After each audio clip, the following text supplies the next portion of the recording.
줄 믿고 예수님의 이름으로 기도합니다. 아멘. 예수님께서 이 땅에 오셔서 가장 핵심적으로 말씀한 것이 뭐냐면 하나님의 나라에 관해서 말씀을 하셨습니다. 특별히 오늘 본문은 하나님의 나라는 사람이 씨를 땅에 뿌린 것 같다. 이 사람이 씨를 땅에 뿌린 것 같다고 말씀하고 있습니다. 그런데 예수님은 그 씨를 비교하는데 겨자씨로 비교하고 있습니다. 이 겨자씨는 땅 위의 모든 씨보다 아주 작은 것이 겨자씨입니다.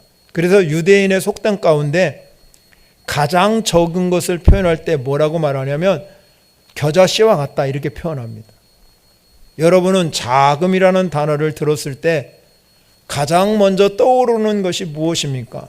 아, 작으면 귀엽다, 또 앙증맞다, 아기자기하다, 뭐 여러 가지 떠오르는 단어가 있겠죠. 또 어떤 사람은 작은 것을 보면 아예 보잘것없네, 쓸모도 없다 이렇게 생각할 수도 있겠습니다. 이 자금이라는 단어를 제가 사자성어를 찾아보니까 두 가지 사자성어가 나오더라고요. 첫 번째 사자성어는 삼척동자라는 말이 나와요. 이 삼척동자라는 말은 이 삼척이라는 것은 약 66cm 정도랍니다. 즉 말하자면 이 작은 어린아이라 하는 뜻인데 철없는 어리석은 어린아이다 이렇게 말한 것이 삼척동자랍니다. 예를 들면 이렇지, 우리가 다 알잖아요. 삼척동자도 다 아는다, 다 아는 사실이다. 이 말은 철없는 어린아이마저도 다 아는 사실이기 때문에 모든 사람이 안다는 거죠. 또 하나는 이건 여러분이 잘 모른다는데 창의 일속이라는 말이 있답니다. 창의 일속이라는 것은 넓고 큰 바닷속에서 좁쌀 하나, 이 좁쌀 하나가 바로 창의 일속이라는 말이에요. 이 말은 아주 이 넓은데, 많은 것이 있고 넓은데 그 중에서 아주 보잘것없고 하찮은 것, 이것이 바로 창의 일속이라는 뜻이랍니다. 이런 속담도 있습니다. 키가 작다고 3살 난 아기보다 더 작을까, 이런 말이 있다는 것입니다. 그러니까 즉 이거는 우리가 이 아무리 작거나 보잘것없다고 비난하는 것이 아니라 그보다는 더 귀하다는 것을 이야기합니다. 사람들이 생각할 때는 야, 이거 그 하찮네, 작다 그럴 때는 별로 가치가 없다, 중요하지 않다 이렇게 생각하는 경우가 굉장히 많아요.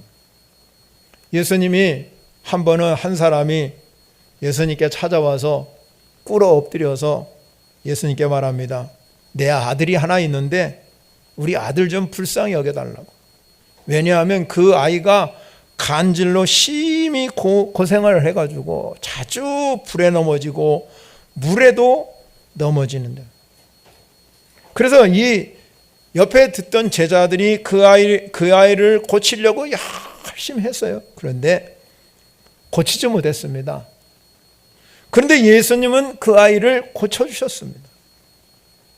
제자들이 예수님 앞에 와가지고 조용히 여쭈었습니다. 아, 우리는 아무리 예수의 이름으로 치료되다고 기도해도 고쳐지지 않은데 예수님은 단번에 고치셨단 말이에요. 왜 우리는 그렇게 그 아이에 있는 귀신을 쫓아내지 못했습니까? 그렇게 질문할 때 예수님의 답변이 뭐라고 하냐면 너희 믿음이 작은 까닭이라고 했어요. 너희 믿음이 작은 까닭이다. 주님이 말씀하기를 뭐라고 하냐면 진실로 너희에게 이르노니 만일 너희에게 믿음이 겨자씨 한 알만큼만 있어도 이 산을 명하여 여기서 저기로 옮기라 하면 옮겨질 것이요 또한 너희가 못할 것이 없느니라 그랬어요. 예수님의 말씀은 믿음을 뭐와 비교했냐면 겨자씨 한 알, 아주 작은 것으로 비교했어요. 그럼 왜 예수님이 믿음을 이야기할 때 가장 적은 이 겨자씨 한 알에 비교했을까? 믿음이라는 것은 우리가 출발할 때는 아주 작게 출발하지만 여러분 안에 우리가 예수 믿는 순간에 믿음이 아주 작은 것 같지만 여러분이 신앙생활을 하고 점점 반드시 믿음은 성장하는 줄 믿으시기 바랍니다. 그래서 예수님은 끊임없이 우리에게 말씀하는 게 뭡니까? 내 믿음대로 될지니라. 여러분의 믿음대로 되는 거예요. 예수님 우리 히브리서에 보면 믿음이 없이는 하나님을 기쁘게 못한다. 믿음만이 하나님을 기쁘게 할 수 있다. 겨자씨 많은 믿음을 가진 사람, 이 겨자씨 많은 믿음을 가진 사람은 하나님 나라가 사람의 씨를 땅을 뿌린 것 같이 우리의 믿음도 똑같다는 겁니다. 반드시 이 하나님 나라가 확장되고 성장해 가듯이 이 하나님 나라가 확장되고 성장하는데 가장 중요한 것이 뭐냐? 우리의 믿음이라는 겁니다. 여러분의 믿음도 시작은 여러분 우리가 작게 출발하지만 우리는 이 믿음이 성장하면 믿음의 열매가 반드시 맺어지는 줄 믿으시기 바랍니다. 그래서 예수님 말씀하죠. 예수님이 마가복음에서 시작할 때 우리가 이 복음으로 출발해요. 이 복음이라는 단어로 출발하는데 예수님이 공생애를 시작하면서 뭐라고 말하냐면 하나님 나라가 가까이 왔다 그랬습니다. 이 하나님 나라에 가까이 왔기 때문에 회개하고 복음을 믿으라 그랬어요. 회개하고 복음을 믿으라. 그렇기 때문에 하나님의 나라의 출발은 복음을 믿을 때 시작되는 거예요. 그래서 사도 바울도 이 복음이 얼마나 귀한 것이냐면 이 복음을 내가 부끄러우지 아니하고 이 복음은 모든 믿는 자에게 구원을 주시는 하나님의 능력이 됨이라. 그리고 이 복음이 말이죠, 하나님의 나라만 임하는 것이 아니라 이 복음에는 하나님의 의도 나타나, 하나님 나라와 하나님의 의가 나타나서 믿음으로 출발해서 믿음이 계속 성장해서 믿음으로 열매를 맺게 되는 거예요. 그래서 이 사도 바울은 오직 의인은 믿음으로 말미암아 살리라 그랬어요. 겨자씨만한 믿음, 이 겨자씨만을 믿음을 가진 사람은 겨자씨 한 알이 굉장히 이 세상의 모든 씨보다 가장 작은 것이에요. 그런데 그것을 심고 나서 자라면 모든 풀보다 커지고 큰 가지를 내서 열매를 맺는 특징이 있는 줄 믿으시기 바랍니다. 그런데 여러분, 이렇게 자란 나무에 와가지고 뭐가 깃드냐면 새들이 와서 깃들어. 새들이 깃들어. 그러면 우리 그리스도인들이 바로 여러분의 믿음이 성장하고 여러분의 믿음이 열매를 맺어서 여러분 때문에 이 놀라운 하나님의 은혜가 많은 역사가 일어나는 그런 삶을 살아야 될 줄 믿으시기 바랍니다. 그런데 우리가 이 겨자씨, 씨앗의 특징은 분명히 뭐가 있냐면 누군가가 도움이 필요합니다. 누군가가 도움이 필요한데 그 도움은 일시적인 도움이 아니라 꾸준하게 여러분이 관리하고 그렇게 해야 된다. 뭔가가 돌봐줘야 된다는 것입니다. 그렇다면 우리의 신앙생활도 똑같은 겁니다. 겨자씨, 씨앗을 하나님께서 심겨서 그것을 도와서 열매가 맺어가듯이 우리의 신앙생활도 큰 열매를 맺으려면 전적으로 하나님을 의지하는 삶이 되어야 될 줄 믿으시기 바랍니다. 세상에서 제가 서론에 말씀드렸지만 작은 것이 가치가 없다 이렇게 생각하지만 하나님의 나라는 작은 것이 가치가 있는 것입니다. 왜냐하면 하나님의 관점에서는 작은 것이 반드시 하나님과 함께하면 성장하게 되어 있다는 거죠. 그래서 욥기서에 보면 내 시작은 미하겠지만 내 나중은 심히 창대할 것이다. 여러분의 신앙생활에 대해 중요한 것이 있습니다. 그것이 뭐냐면 내 믿음이 작아 보이지만, 내 믿음은 별거 아닌 것 같지만, 그러나 여러분이 하나님이 하면 그 가치와 효용은 가장 위대한 기적과 역사를 만드는 것입니다. 그렇기 때문에 우리가 우리의 믿음이 참 소중하다 하는 것입니다. 이 믿음의 씨앗, 그렇다면 우리가 이 믿음의 씨앗은 절대로 스스로 자라지 않는다는 것입니다. 오늘 본문의 말씀의 핵심이 뭐냐면 자라나는 씨의 비유거든요. 자라나는 씨의 비유. 그런데 오늘 본문에 보면 우리가 28절에 가면 땅이 스스로 열매를 맺다. 이 스스로라는 단어를 썼어요. 그래서 스스로 열매를 맺었다고 합니다. 그러나 이 씨앗은 스스로 아무것도 할 수 없어요. 씨앗을 가만히 놔뒀는데 열매가 맺어집니까? 아닙니다, 여러분. 왜냐하면 씨를 뿌리려고 하면, 여러분 우리가 농사 짓는 분 저보다 다 잘 알지만 준비 작업이 다 필요하잖아요. 밭을 갈아야 되고 거름도 줘야 되고 비료도 줘야 되고 벌레도 먹든 농약도 해야 되고 농부의 수고가 있어야 되는 겁니다. 그러니까 이 농부의 수고가 없으면 절대로 좋은 열매가 맺어줄 수 없지요. 그런데 농부는 누굽니까? 요한복음 15장 1절에 가면 내 아버지는 농부라 그랬어요. 우리 하나님 아버지가 농부예요. 그래서 이 씨앗은 전적으로 하나님의 손에 붙잡히면 하나님의 은혜 안에서 잘 자라게 하시는 줄 믿으시기 바랍니다. 그래서 바울도 고린도전서 3장 6절에 나는 심었고 아볼로는 물 주었으되 오직 하나님께서 자라가게 하셨나니 그랬어요. 사람이 씨를 땅에 뿌렸지만 그 모든 것을 자라게 하시는 이는 하나님 한 분이에요. 그런데 그 씨앗이 여러분 심으면 단번에 열매 맺습니까? 오늘 성경은 우리에게 이렇게 설명을 하고 있어요. 28절에 보면 땅이 스스로 열매를 맺되 처음에는 뭐라고 했어요? 싹. 다음에는 뭐예요? 이삭. 그 다음에는 뭐예요? 충실한 곡식. 이 세 가지를 말씀하잖아요. 싹이 자라서 이삭이 되고 이삭이 곡식으로 이어지는 것입니다.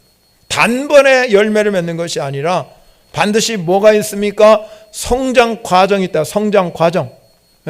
싹이 나고 이삭이 나고 그 다음에 열매가 맺어지는 이러한 성장 과정이 있다는 것이지요. 이건 뭘 비유합니까? 우리의 신앙생활도 말이에요. 우리의 믿음도 이 단계를 거쳐가야 돼요. 우리의 믿음도 반드시 단계가 있다는 겁니다. 요한 1서에 보면 우리의 믿음의 단계를 세 가지로 설명하고 있어요. 어린아이 단계, 청년의 단계, 어른의 단계 이렇게 표현하고 있어요. 그 신앙에 어린아이에 맞는 신앙, 청년에 맞는 신앙, 어른과 같은 신앙이 있다 이 말이에요. 여러분의 신앙이 점점점 자라면 어른과 같아 된다 이 말이에요.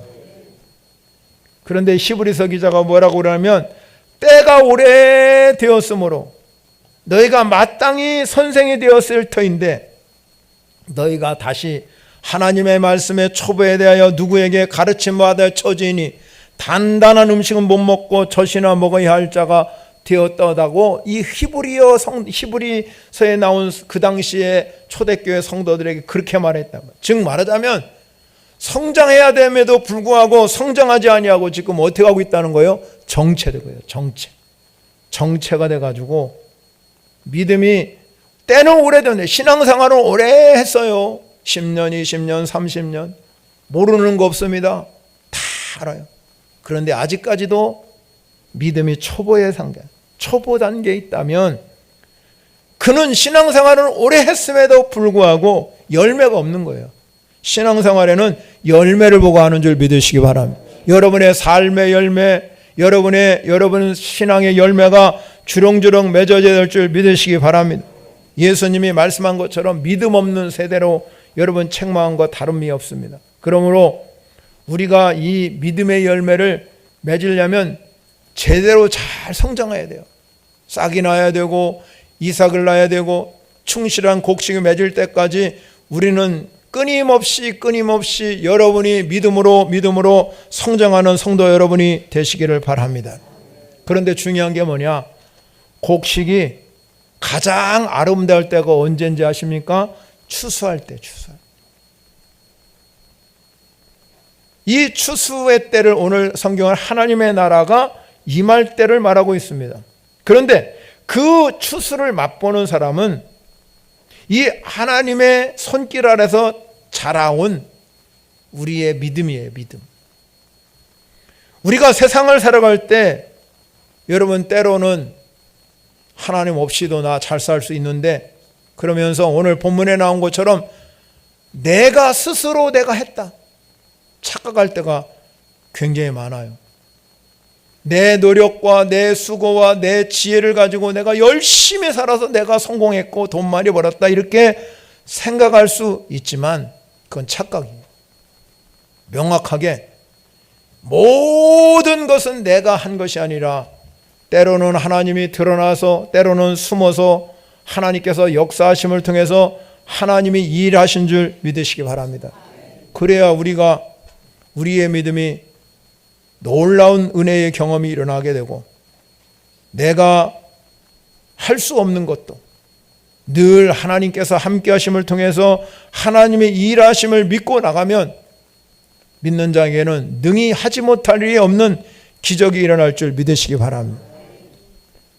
두 번째 중요한 것은 오늘 본문에서 말하는 게 뭐냐면 작은 씨앗이 자라서 큰 열매를 맺는다. 예수님이 왜 하필이면 오늘 씨앗을 비교할 때 겨자씨라고 비교했을까? 유대인들이 가장 작은 것을 묘사할 때 겨자씨 같다는 표현을 제가 서두에 말씀드렸잖아요. 유대인들이 이렇게 말한답니다. 돈이 얼마 있느냐 이렇게 질문하면 돈이 별로 없어 내 주머니에 돈이 별로 없으면 대답을 어떻게 하냐면 겨자씨까지 적게 가지고 있다. 겨자씨까지. 그렇게 답한답니다. 그래서 이 겨자씨는 유대인이 생각할 때는 아주 가장 작은 것을 이야기합니다. 그런데 예수님이 오늘 겨자씨를 하나님 나라에 비유하고 있잖아요. 겨자씨를 하나님 나라에 비유하고 있다는 말이에요. 여러분, 예수님이 이 세상에 탄생할 때 태어난 곳이 어디냐면 베들레헴이라는 거예요. 떡집이라는 뜻이죠. 다른 말로 얘기하면 떡집이라는 뜻인데 이 베들레헴에서도 어디서 타냐면 말구유에서 태어나요. 말구유에 있는 곳에. 그리고 예수님이 공생애를 시작합니다. 여러분 예수님께서 공생애를 시작하면서 돈 많은 사람, 권력이 많은 사람, 여러분 그런 사람을 쓴 것이 아니라 어부들과 세리들과 함께 했습니다. 그 세대에 그 당시에 별로 사람들이 관심을 가지지 않는 사람들, 별로 뛰어나지 않는 사람을 데리고 예수님은 3년 동안 그들과 함께 동거동락하면서 복음을 증거하고 많은 병자를 고치셨어요. 예수님 얼마든지 권세 있는 사람 데려다가 쓸 수 있고 돈 많은 사람 들 수 있지만 예수님은 그렇게 하지 않았다는 거예요. 이것이 바로 하나님의 방법이요 하나님의 나라를 이루는 길이기 때문에 그런 것입니다. 여러분, 그 당시 제자들은 유대 땅 밖으로 나가본 적이 없어요. 한 사람도. 그런데 예수님이 그들에게 그렇게 여러분 어부 생활을 하고 이 땅에서만 여러분 사는 그들을 향해서 비전과 꿈을 주시면서 너희는 가서 모든 민족을 제자 삼아 아버지와 아들과 성령의 이름으로 세례를 베풀라고 비전을 주셨습니다. 왜 그랬겠습니까? 겨자씨만한 믿음이 있으면 이 산을 명하여 여기서 저기로 옮기려 하면 옮겨질 것이요 또 너희가 못할 것이 없느니라. 그랬으니 겨자씨만한 믿음만 있으면 우리는 이러한 유대 땅에 머물고 있던 이 벌벌 없는 어부들과 세리들도 여러분 이 겨자씨만한 믿음을 붙들고 나가면 그것이 능력이 되는 거예요. 그것이 축복이 되는 것입니다.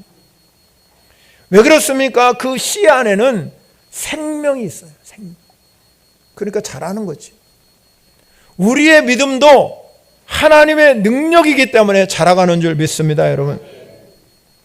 그래서 우리는 신앙생활을 할 때 믿음의 출발, 이 믿음으로부터 출발할 때 작은 씨앗이지만 반드시 이 믿음이 성장하면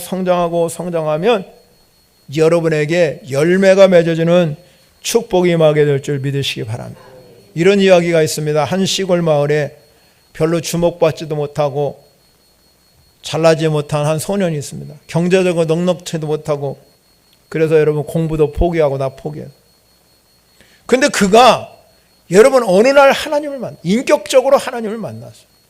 여러분 인격적으로 하나님을 만나는 게 얼마나 중요한지 몰라요. 여러분 인격적으로 하나님을 만나야 될 줄 믿으시기 바랍니다. 그러니까 그 안에 믿음의 씨앗이 생기게 됐어요.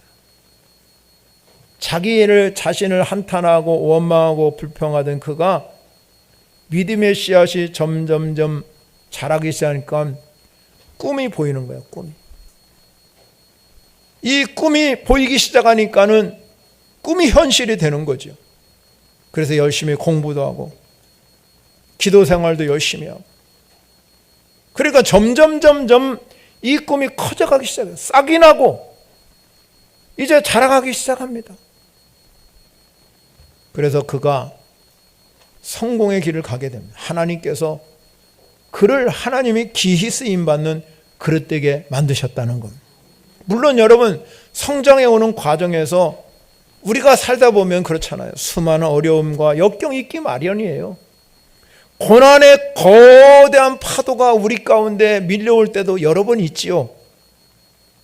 그럼에도 불구하고 여러분, 믿음은 끊임없이 여러분이 성장하면 하나님이 여러분을 통해서 꿈과 비전을 이루게 하시는 줄 믿으시기 바랍니다.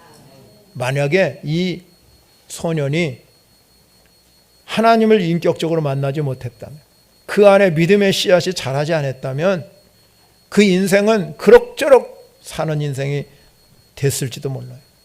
그러나 그 안에 믿음의 씨앗이 심겨지고 그 믿음의 씨앗이 점점 자라가면서 커다란 나무가 되어서 많은 인생에게 도움을 주는 것처럼 여러분에게도 이 놀라운 축복이 임하시기를 바랍니다. 여러분, 예수님은 그 놀라운 신비를 겨자씨 비유를 통해서 말씀하고 있습니다.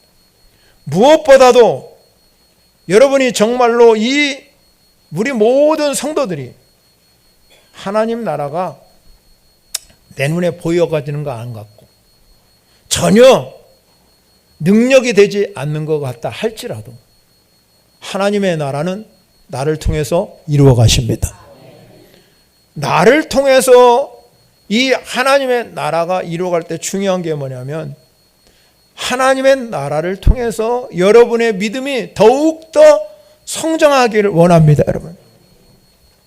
그래서 내가 당하는 현재의 고난, 역경, 시련, 질병, 여러분 안에 이 믿음의 씨앗이 심겨지면 무엇이든지 할 수 있거든이 무슨 말이냐? 믿는 자는 능히 하지 못할 일이 없느니라. 이 믿음의 씨앗이 심겨지는 순간에 기적이 일어나기 시작합니다. 삶의 능력이 나타나기 시작합니다. 비전이 보여지기 시작합니다. 우리의 가슴이 불타올라서 생명의 씨앗을 또 다른 사람에게 옮길 수 있는 능력이 생기는 줄 믿으시기 바랍니다. 여러분, 우리 안에 끊임없이 믿음의 씨앗을 뿌리고 관리하면 자라게 하시는 하나님이시거든요. 여러분의 신앙을 성장하게 하시는 분은 하나님이시죠. 우리는 이러한 그리스도 안에서 성장해서 믿음이 끊임없이 성장해서 주님이 우리를 보실 때 착하고 충성된 종이 되어야 될 줄 믿으시기 바랍니다. 세 번째 중요한 것은 오늘 본문에서 씨앗은 무엇을 가리키냐? 이 씨앗은 믿음을 가진 우리를 그리스도인을 가리키는 거예요. 예수님이 오늘 비유에서 하나님의 나라에 관해서 열심히 설명했죠. 예수님께서 이렇게 비유를 들어서 설명한 것은 예수님께 속한 모든 사람들이 하나님의 나라에 대해서 제대로 알기를 원했습니다. 그렇다면 여러분, 우리도 마찬가지예요. 우리가 예수를 믿는 순간에 하나님의 나라가, 미래에 내가 어떤 천국을 바라보며 천국 티켓을 짊어졌다. 나는 여기에만, 여기만 초점을 맞춰서 여러분의 신앙생활을 평범하게 세상 사람과 같이 살아가기를 원하시는 분이 하나님이 아니셔요. 지금 이 시간, 지금 여기 앉은 저와 여러분에게 오늘 이 시간에 우리에게도 성령이 역사하게 하시고 기적을 나타나게 하시고 축복을 허락하시는 이 자리가 중요하다는 거예요. 현재 예배드리는 이 시간이 중요한 거예요. 지금 이 시간에 여러분들이 천국 시민, 내가 내 안에 하나님의 나라가 임했다.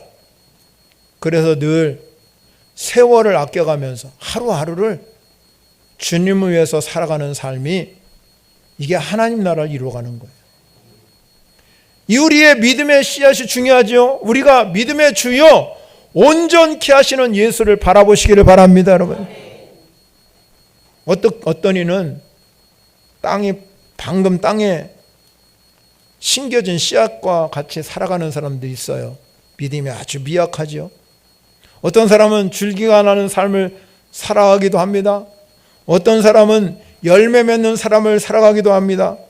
서로 여러분, 여기 앉은 우리 모든 성도들의 믿음의 분량에 따라서 다 다른 모습으로 살아가요. 그런데 여러분, 우리가 어떤 사람은 땅에 심긴 씨앗과 같고, 어떤 사람은 지금 줄기 싹이 나는 시간이고, 어떤 사람 열매 맺지만 다 각자가 다른 모습으로 살아가지만 중요한 게 한 가지가 있어요. 그게 뭐냐면 지향점이 같다는 거예요. 그건 뭐냐면 우리가 지향할 때는 뭐냐면 추수할 때라고 해서 오늘 성경에 보면 추수할 때 29절 봅니다. 열매가 익으면 곧 낫을 대나니 이는 뭐가 이렇다고요? 추수할 때 분명히 추수할 때가 있다는 거예요. 그러면 우리가 추수할 때 열매가 맺어져야 돼요. 그러면 추수할 때 중요한 건 뭐냐면 추수할 때까지 내가 아주 가장 멋지고 가치 있고 아름다움을 유지하는 거예요. 우리의 믿음의 씨앗은 단순히 나를 위해서만 존재하는 것이 아닙니다. 씨앗은 무엇 때문에 존재합니까? 열매 때문에. 열매를 맺기 위해서 존재하는 거죠. 여러분 마찬가지입니다. 여러분의 신앙생활도 마찬가지입니다. 지금 내 삶에만 관심을 가지고 내 삶의 열매면서만 살아가면 안 된다는 겁니다. 그건 예수님의 가르침이 아니에요. 예수님은 오늘 본문에서 중요한 게 뭐냐면 이거예요. 오늘 본문 마지막에 가면 이렇게 말합니다. 32절을 우리가 봅니다. 심긴 후에는 같이 큰 소리로 읽어보겠습니다. 시작. 심긴 후에는 자라서 모든 풀보다 커지며 큰 가지를 내나니 공중의 새들이 그 그늘이 깃들일 만큼 되느니라. 아멘. 굉장히 여기에 중요한 의미가 있어요. 여러분이 신앙생활 하면서 열매를 맺으면 열매로 맺는 것으로 끝나는 것이 아니라고 말씀하잖아요.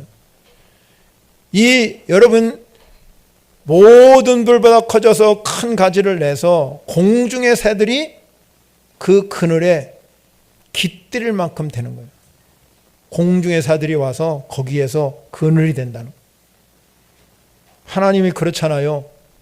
시편 121편에 가면 이런 말이 있습니다. 여호와는 너를 지키시느니라. 여호와께서 내 오른쪽에서 내 그늘이 되시나니. 항상 하나님 우리의 뭐가 돼요? 그늘이 돼요. 낮에 해가 너를 상하게 하지 아니하고 밤의 달도 너를 해치지 아니하리로다. 주님이 우리의 그늘 되듯 우리도 내 안에 믿음이 씨앗이 심겨져서 이렇게 우리가 큰 가지를 내면 공중의 새들이 그늘이 되게 하는 것입니다. 우리의 그리스도 역할이 어디에 있습니까? 우리 주변에 삶의 여력이 없고 힘들어하고 어려워하는 그런 삶을 살아가는 사람들이 수없이 많은데, 여러분이 이 겨자씨만한 믿음이 성장해서 가지가 되어줘서 그들에게 그늘이 되시기를 바랍니다. 그늘이 되셔. 하나님이 우리의 그늘 되듯 나도 그들에게 그늘 되어서, 그늘이 되어주면, 여러분 이 이 뜨거운 여름날에 그늘에 들어가면 그래도 시원하잖아요. 그와 마찬가지로 여러분이 신앙생활을 통해서 그늘이 되면 많은 사람들에게 용기를 주게 될 줄 믿으시기 바랍니다. 그렇기 때문에 그리스도인이 이 세상을 살아가는 삶의 목적은 우리의 구원에서 머물러 있으면 안 된다는 겁니다. 구원에만 머물러 있는 것이 아니라 열매가 맺어져야 되고, 열매만 맺어지는 것이 아니라 그늘이 되어줘야 된다는 겁니다. 여러분의 삶의 그늘이 다른 사람들에게 되어지는 역사가 일어나요. 추수할 때는 알곡을 모아서 곡간에 들이고 쭉정이는 모아서 불에 던지든지, 그리고 신앙생활은 열매를 보고 알지만 그 열매가 점점점 다른 사람에게 유익을 줄 수 있는 삶이 되려면 이 공중의 새들이 그 그늘에 깃들 만큼 그런 믿음의 삶이 되어야 될 줄 믿으시기 바랍니다. 사랑하는 성도 여러분, 우리 그리스도인들은 믿음의 씨앗이에요. 겨자씨예요. 겨자씨 많은 거예요. 하나님 나라가 확장되듯이 우리의 신앙생활도 작은 겨자씨와 같아요. 그런데 이 겨자씨가 놀라운 기적을 이루어간다 이 말입니다. 이 놀라운 기적은 여러분의 신앙의 출발점이에요.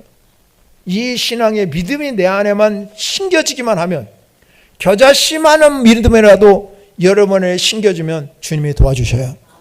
성경은 우리에게 말하죠. 졸지도 아니하시고 주무시지도 아니하시고 우리를 도우시는 분이 하나님이시고, 그러면 그 하나님이 겨자씨만한 믿음이 심겨졌구나, 그리고 우리의 신앙이 점점 자라가도록 도와주셔서 거기에 열매가 맺게 하고 가지가 깃들게 해서 다른 사람에게 그늘이 되는 거예요. 삶의 그늘이 되셔요. 그 엄청난 하나님의 은혜가 여러분에게 남아. 저 사람만 보면 정말로 내가 삶이 편안해, 용기가 돼, 축복이 돼, 그런 삶이 돼야 된다 이 말이에요. 그늘 같은 인생이 돼야 돼요. 그늘을 줄 수 있는, 누구나 다 마음이 편하고, 그 사람만 만나면 좋고 마음이 편하고, 그 사람과 함께하기를 원하는 그러한 하나님의 사람. 오늘 또 하나님은 그런 겨자씨 같은 믿음을 가진 이 신앙의 출발점을 보기를 원하시는 분이 하나님인 걸 믿으시고, 저와 여러분이 꼭 우리는 우리의 신앙이 성장해서 공중의 새가 그늘에 깃들일 만큼 여러분들도 힘들고 어려운 이웃, 믿지 않는 영혼에 그늘이 되는 인생이 되시기를 축원합니다. 우리 말씀을 생각하면서